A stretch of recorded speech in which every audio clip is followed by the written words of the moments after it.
Bonjour Margot, bonjour Serge. Bonjour, bonjour. Bonjour, Aude. Aujourd'hui, je vous propose une nouvelle enquête sur les 4 accords Toltec. Hmm. Est-ce que vous avez comme information qui vous parvient? Moi, c'est marrant parce que je les ai, enfin, comme un peu tout le monde, on a toujours lu des publications, choses comme ça, mais je les retiens jamais. Donc, donc, euh, Pareil. donc je peux pas dire j'en connais un ou non. Voilà, donc Alors, je te l'ai donné, ça va ça pas marche. être. Ouais. Mais déjà, la première impression qui te parvenait, quand je te parlais des 4 accords Toltec, est-ce que tu avais des ressentis? Ben, j'avais un ressenti de sagesse ancienne D'accord. euh, et en même temps de sagesse, mais de logique par rapport à la vie. Voilà, Et toi, Margot? Euh, Pareil, je vois une sorte de cercle où il y a une sorte de daube avec des plumes un peu indiens, où les gens qui font des petites formations autour de ces livres, autour de ces sagesses, etc. Donc, qui vont exprès dans des retraites pour en discuter, pour les euh, assimiler, etc. Ok. Alors, effectivement, il y a le premier accord, c'est que votre parole soit impeccable.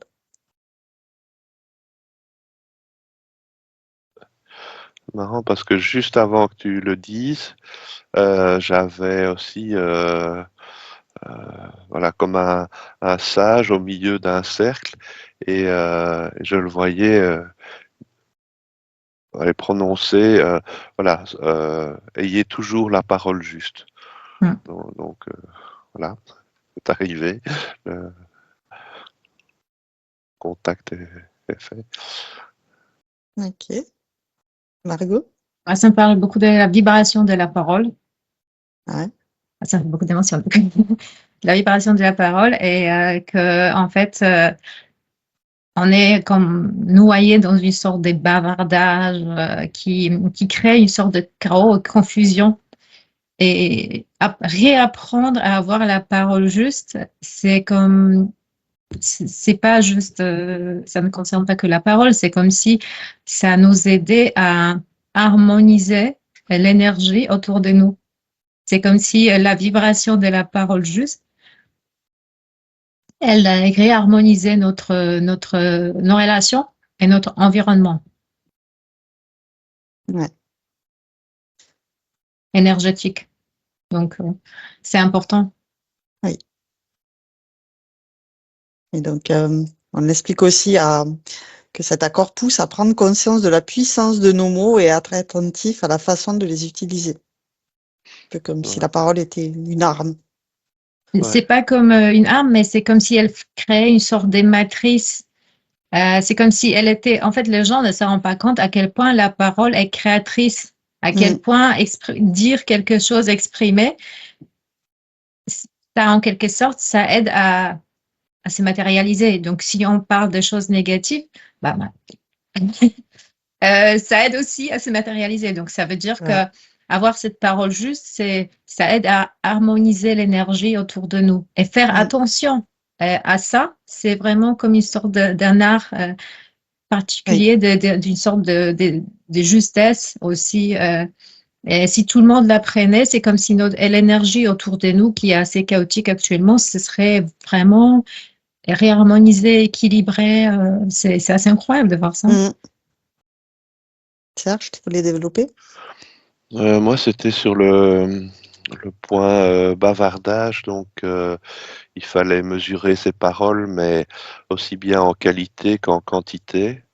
Et donc, on était noyé dans, ouais, comme Margot disait, dans un brouhaha, dans des bavardages, dans des tas d'informations, et que pour finir, ce qui était le plus difficile à notre époque, c'était de trouver qu'est-ce qui était juste dans tout ça. et donc de retrouver la parole du sage. Euh, et je vois donc cet homme-là qui est planté au milieu d'un cercle et tous les autres l'écoutent, mais il ne parle pas beaucoup. Il prononce juste certaines phrases qui ont un impact parce que comme elles sont séparées, elles ont c'est comme s'il fallait le temps que la vibration, la puissance énergétique de ce qui a été prononcé arrive aux gens qui l'écoutent. Et c'est là, quand il y a vraiment la relation juste entre la parole et l'écoute, qu'il y a vraiment un impact. Alors que tout le restant, c'est que du bruit, en fait. Et donc, on doit réapprendre, enfin, faire attention, porter notre attention sur ces paroles justes. Ok.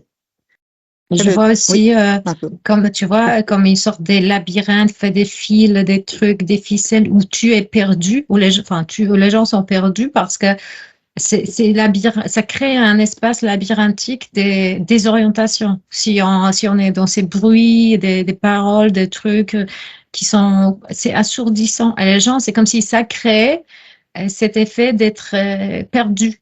Alors que si y a la parole juste, je le vois comme une flèche. Tu vas vers ton but, tu vas vers ton objectif d'une manière très, euh, beaucoup plus fluide. Et c'est ça qui fait ces informations de partout qui arrivent, qui créent une sorte de fermeture dans une sorte de labyrinthe qui désoriente et déstabilise les gens. Ok. Parce qu'effectivement, le but de ces accords Toltec, c'est quand même de nous affranchir de tous les accords qui sont, en fait, on donne notre accord à tout un tas de pensées et de croyances, donc c'est de repérer donc ces croyances à l'origine de nos souffrances pour vraiment se libérer de cette toile et d'être nous-mêmes. Donc le deuxième accord Toltec, c'est quoi qu'il arrive, n'est en fait pas une affaire personnelle. C'est de voir la différence entre les accords et les désaccords. Et donc, Ah, tout ce qui nous désaccorde, ouais. donc qui nous, voilà, comme si on prend un instrument de musique, on l'accorde, on le met au bon ton, et s'il est désaccordé, il est plus au bon ton, et donc là, c'est en, raison- Disharmonieux. ouais, c'est en résonance avec voilà, ce qu'on entend et ce qu'on ne devrait pas entendre parce que ça ne nous apporte rien, et au contraire, ça nous désaccorde. Mm. Moi, je, Margot? je vois Ouais. plus cette attitude de neutralité, de ne pas. En fait, parce qu'il y a des événements qui sont créés exprès pour nous faire réagir émotionnellement, pour nous faire vider d'énergie en quelque sorte, et ou s'engager dans des disputes, des choses très fortes émotionnellement, alors que rester en retrait et souvent ne pas réagir, c'est comme si ça calmait les jeux parce qu'il n'y a pas d'interlocuteur euh, euh, pour, Surenchérir. pour Mm. surenchérir pour que les disputes prennent de plus en plus d'ampleur. Parce qu'il n'y a Oui, pas, tu vois, tu es oui. en retrait, tu observes, mais tu ne te sens pas vraiment concerné. Mm. Donc, du coup, le temps est obligé de baisser parce qu'il n'y a pas, c'est comme je vois quand ils sortent dans les arts martiaux, il y a un coup qui tombe dans le vide. Parce que bon, il n'y a pas. Donc, du coup, ça vraiment, ça aplatit les, euh, les discordes parce qu'il n'y a pas avec qui. Euh, donc, c'est intéressant, cette approche. Oui. Et il développe là dans l'explication en disant que si la parole c'est l'épée, n'en faites pas une affaire personnelle, c'est le bouclier. Mhm. Mais c'est un bouclier particulier parce que juste le fait de rester un peu en retrait ou éventuellement prononcer une parole juste, mais n'est pas entrer dans des bagarres, disputes, ça calme le jeu direct.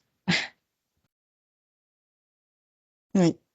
Ils expliquent aussi que donc quand quelqu'un me parle, même s'il prononce mon prénom, que ce soit pour me critiquer ou pour me dévaloriser ou pour me dire que je suis géniale, dans les deux cas, il ne parle que de son monde. Donc prendre du recul toujours par rapport à sa perception qu'à l'autre, ben, que ça ne m'atteigne pas finalement, que je garde du recul, de la distance par rapport à tout ça. Oui, parce que si on se laisse, disons que si la parole des autres nous impacte dans le sens positif, ça veut dire tu es génial. Si quand je commence à te raconter que tu es génial, tu es super, tu es très belle, et ça te flatte, ça veut dire que si je te dis que tu es nul, ça va te descendre direct. Donc au lieu de faire ces ascenseurs du bas au haut, si toi tu sais qui tu es, et là, si on te dit tu es ceci ou cela, ok, C'est c'est ton toi qui avis. le penses, c'est ton Mmh. avis, mais du coup, ça te positionne au milieu ça te positionne dans une sorte de je suis et je sais qui je suis. Et ok, si tu aimes bien ce que je fais, ce que je suis, c'est super. Si tu n'aimes pas, bah c'est tant pis, mais ça ne change rien pour moi. Oui, Donc, les gens qui se faut laissent pas en faire une facilement affaire personnelle. flatter, Ouais, c'est ça. ça veut dire que ce seront les gens aussi qui se laisseront facilement défoncer. Mmh. Ouais, moi, c'est marrant parce que j'avais cette image du bouclier et de l'épée et, euh, et en fait c'était de ne pas utiliser l'épée contre les autres, d'utiliser le bouclier pour se protéger de l'épée et des autres. Donc l'épée, ça peut être des mots, Une joute verbale. Mm. voilà, et plutôt utiliser l'épée comme épée de souveraineté et de la Mm. planter Mm. Mm. devant soi et en se disant voilà je suis souverain et je je ne suis pas atteint par ce que les autres me disent et je suis protégé mais en même temps je suis ancré dans ma souveraineté avec Mmh. l'épée. Oui, Il faut l'utiliser euh, comme axe on va dire mais pas pour attaquer les autres. ok, super. Le troisième accord, c'est ne faites pas de suppositions. Je vois que c'est en lien avec beaucoup avec la peur et les malentendus. La peur parce que suppose que il va arriver ceci ou il va arriver cela et du coup on a peur du futur. Donc on n'avance pas parce Mmh. que peut-être il y aura ceci et peut-être il va et peut-être que donc c'est comme si ça nous, les suppositions. Et je vois aussi qu'on nous bombarde de suppositions. Oui, Mmh. il y aura ceci, il y aura cela, il va arriver, je sais pas quoi. Et en fait, ça nous bloque dans notre chemin vers le futur parce qu'on est comme, on est pris dans toutes ces angoisses. Qu'est-ce qui peut éventuellement arriver? Oh mon Dieu, et on se rétracte un peu. Je vois aussi que ça met dans la confusion parce que des fois, en faisant des suppositions, on résigne de quelque chose qui est important pour nous parce qu'on s'est dit, ah oui, mais peut-être que cette personne, elle m'a regardé comme ça, donc ça veut dire que... Et Oui, en fait, c'est son film. on s'explique pas. C'est Mmh. comme s'il y a beaucoup de choses qui restent suspendues et ça bloque aussi l'énergie des gens de ne pas aller. Ça me parle de confrontation respectueuse. Ça veut dire aller s'expliquer. Et je vois des relations bloquées, beaucoup de relations bloquées où les gens euh, ne se sont jamais expliqués, ils sont restés en suspension. Et cette énergie suspendue, ça bloque l'avancée vers le futur. Et je vois aussi que justement, ces suppositions par rapport au futur, ça bloque aussi l'énergie. Donc du coup, au lieu d'avancer, de tracer, on est comme dans une hésitation, et dans une sorte de peur et ça nous enferme. Mmh. Oui, on envoie un message à quelqu'un, il nous répond pas, de suite on fait des suppositions. Ah, il veut pas me parler. Mais peut-être pas. Peut-être Oui, que c'est autre chose. Il ne oui. s'agit pas de la réalité. Moi, ce que je voyais, c'était en fait que le troisième accord était interconnecté profondément avec les deux premiers, parce que si ce qu'on entend n'est pas une parole juste, on est, je dirais, avec une parole juste, Mm. on peut pas supposer quelque chose d'autre. Mm. On a la chose telle qu'elle est. Tandis que si c'est des ragots, des bavardages, etc., ben là, on extrapole et on peut commencer à s'inventer des histoires. Et, aussi, si on reçoit des paroles blessantes, on va aussi voilà, les interpréter d'une autre manière. Donc, si on n'a pas une parole juste et on se sent, on prend ça pour soi, ben voilà, on commence à supposer des choses, alors que si on a notre souveraineté, ben on est inébranlable, on n'a pas besoin Mm. de supposer qu'on n'est peut-être pas si bien que ce qu'on pense, etc. Et voilà. Et donc la connexion entre les trois, Mm. c'est énergétiquement, tout circule entre ces trois accords et probablement avec le quatrième Ah, après. le quatrième, c'est faites toujours de votre mieux. Voilà. Un regard bienveillant donc sur soi, de se préserver de l'épuisement, mais aussi de la procrastination. Tu fais de ton mieux, c'est OK. Mm. Faire de son mieux. Oui, c'est ce que a dit Serge, ça me fait penser à un livre de Vladimir Yankelevitch, philosophe, sur le malentendu. C'est exactement sur les malentendus Les créés par des quiproquos. quiproquos, des situations où on ne sait pas si on a bien compris le propos de certains, donc on commence à cogiter dessus. On va Et plus espérer de justement, poser la question, est-ce que c'est bien ça? Est-ce que j'ai bien oui, est-ce que compris? c'est bien ça? Est-ce que j'ai bien compris? Oui, oui, oui, exactement. Et on cogite, et ça nous aussi, ça nous bloque, ça nous fait Mmh, tourner, on mmh, boucle sur une énergie qui devrait faire autre chose, en fait. oui, Oui.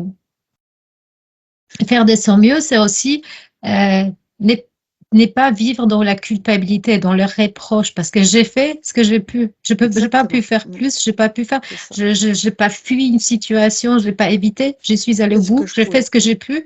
Mmh, Après, le reste, ça ne dépend pas de moi. Euh, Souvent, les gens entrent dans des culpabilités. Quelqu'un qui meurt, j'ai pas pu le sauver. Ben, je fais de mon mieux, j'ai assisté jusqu'au bout. Et puis, j'ai pas pu faire plus pour lui, c'est sa vie.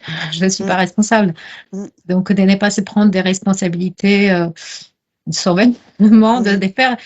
de faire sa part de choses. Ouais. Mais sans lâcheté. Ça veut dire sans essayer de détourner, de faire, de magouiller. Juste faire l'action juste dans la mesure du possible. OK. Donc, il y a un petit cinquième accord dans la liste qui est apparu ensuite, par la suite. C'est soyez sceptique, mais apprenez à écouter.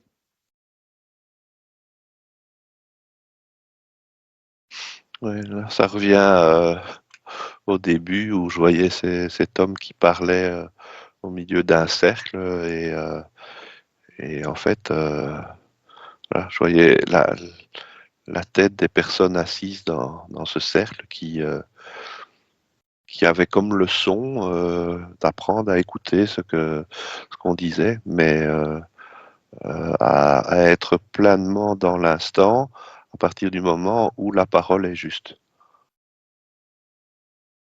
Je sais Oui, pas si, enfin, voilà, je sentais vraiment cet échange d'énergie.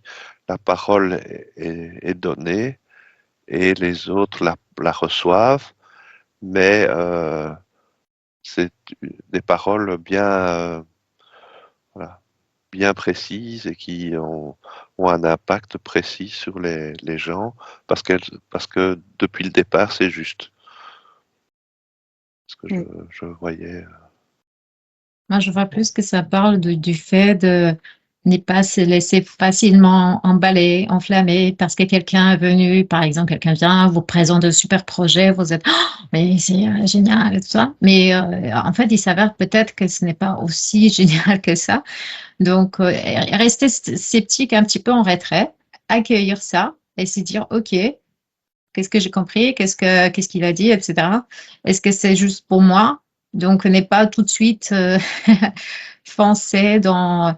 Je vois souvent comme je vois des gens qui parlent au micro, donc des hommes politiques, etc., qui nous présentent des super projets, des choses. Et en fait, je vois qu'il faut avoir ce petit recul en se disant, OK, on nous dit ça, c'est super positif apparemment, mais euh, peut-être j'ai entendu un petit peu autre chose. Donc je reste voilà, je reste un peu sur mes gardes. Donc n'est pas tout de suite s'emballer, s'enflammer, partir vers des choses parce qu'on a entendu quelque chose qui semble très positif. Donc et aussi si quelque chose est bon, juste, on s'est dit OK, la parole sonne juste. Donc, peut-être que je ferai un pas en avant vers cette personne, vers ces projets, parce que je sens que c'est juste. Mais au début, rester sur ses gardes. Ok. Ouais. Et ça devrait être dans notre éducation. Euh, les 5 accords, déjà, ça devrait être la base de notre éducation, alors qu'on est plutôt dans le contraire. Tout ce qu'on nous raconte, on est censé le prendre comme juste, mais on ne nous laisse pas l'opportunité de sentir si c'est vraiment juste pour nous. Mm. C'est toujours ces livres de Yankelevitch où on doit apprendre à entendre la fausse note. Il était aussi musicien et théoricien de la musique. Donc, apprendre à entendre si le discours qu'on entend est juste, aussi savoir déceler la fausse note. C'est important. Ouais. Ouais. Et puis effectivement, si on pouvait vraiment tous s'approprier cette compréhension, cette connaissance de ces accords, ben on pourrait vraiment éviter des biais dans la sphère familiale, personnelle, professionnelle. Ce serait bénéfique pour harmoniser vraiment tous ces contacts sociaux, en se libérant aussi de ces émotions polluantes pour soi-même comme pour les autres. Ouais. Moi, je vois, on me montre des enfants euh, qui, euh, qui réagissent naturellement à ce qu'ils entendent, à ce qu'on leur dit, etc. Et qui ont encore on va dire l'innocence, alors que c'est plutôt de la sagesse de dire mais non, c'est pas juste, Mm. c'est pas bon, c'est pas vrai. Moi, j'aime pas. Et puis après, l'éducation nous force à assimiler des tas de choses que pour finir, on ne fait plus la part des choses. Est-ce que c'est bon pour nous? Est-ce que ça nous convient? Est-ce que c'est juste? Euh, Est-ce que ça nous amène à avoir des mauvaises réactions, etc. Et je vois vraiment cette manipulation. Mm. euh, ça me ramène au fait que dans la nature et dans la nature des choses, ces accords sont là, on va dire que c'est la logique, et qu'après, euh, le, l'enseignement qu'on nous donne est contre ça, enfin nous force à voir les choses d'une certaine manière et on perd petit à petit la façon primordiale de voir les choses. Donc, ces accords Toltec ont été posés par le chaman mexicain Don Miguel Ruiz. Mm. Et cet homme était autrefois un chirurgien, puis il a connu une expérience de mort imminente. Et à son retour, il a partagé avec le monde cette philosophie, cette sagesse, cette connaissance que toutes les lignées d'hommes et de femmes médecins, qu'on appelle les Nagual, portent en eux. Donc, on va pouvoir le remercier d'avoir écrit ce livre, faire connaître cette façon de fonctionner, de voir la vie, cette nouvelle perspective qu'il nous a proposée. Et je vous remercie pour toutes les informations que vous avez eues. Est-ce que vous Ouais. avez d'autres informations?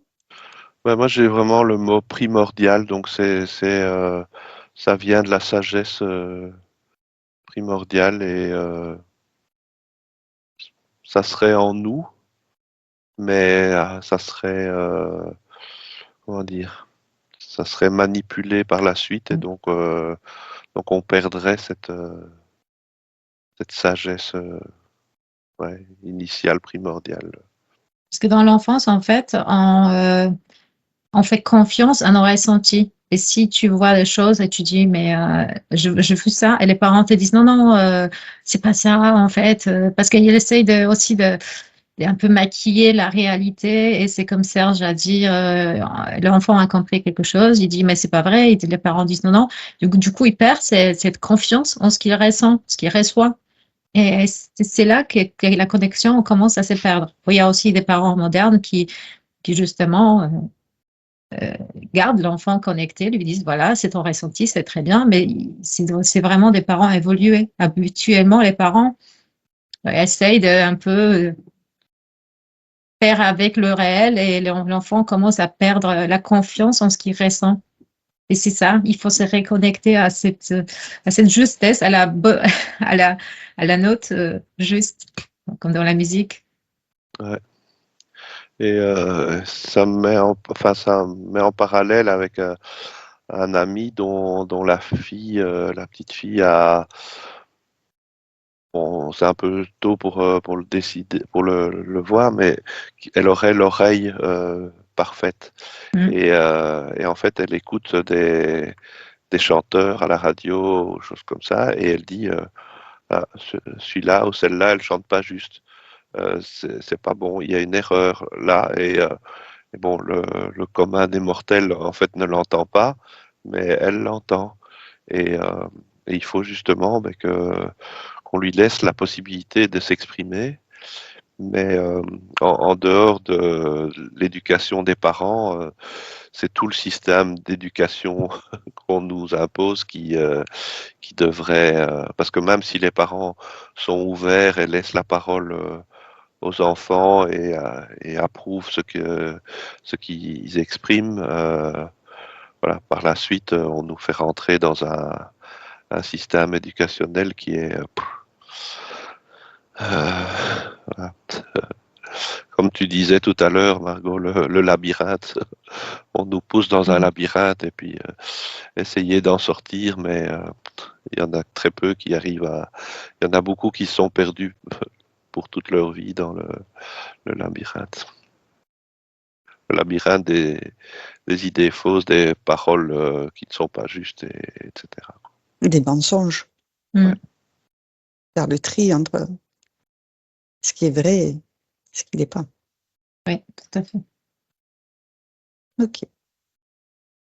Ouais, et la dernière chose pour conclure, c'est que ces mensonges, en fait, si on avait pu garder ce côté primordial, comme les enfants, avec notre intuition, notre ressenti, de pouvoir dire, mais non, ça c'est pas vrai, eh ben on pourrait s'en sortir plus facilement de ce labyrinthe parce qu'on on aurait une vision beaucoup plus juste de la voie à suivre. Oui, super. Merci beaucoup pour toutes ces informations. Et Avec merci à plaisir. ceux qui l'auront regardé. Merci, au revoir. J'arrête l'enregistrement.